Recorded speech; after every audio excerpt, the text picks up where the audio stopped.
দুনিয়ারও কোনো ফায়দা নাই, আখিরাতেরও কোনো কি নাই, ফায়দা নাই।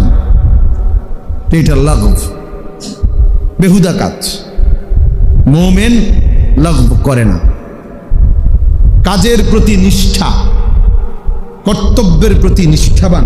আমি নিজে পড়ছি, মুফতি শফি রহমতুল্লাহ আলাইহি বলছেন যে কাজের প্রতি একনিষ্ঠতা, কর্মের প্রতি গভীর মনোযোগ, এটা যদি আল্লাহ তাআলা কোনো কাফেরের মধ্যে দেখে, বেঈমানের মধ্যে যদি এটা পাওয়া যায়, তো ওই তাকেও আল্লাহ তাআলা তার ওই কাজের মধ্যে উন্নতি, ওই নিষ্ঠা।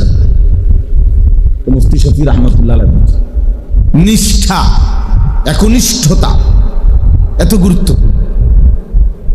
এই জন্য গোটা পাশ্চাত্য ইউরোপ তাদের দুনিয়াবি এত উন্নতির পিছনে তাদের রাত দিনের গভীর মনোযোগ।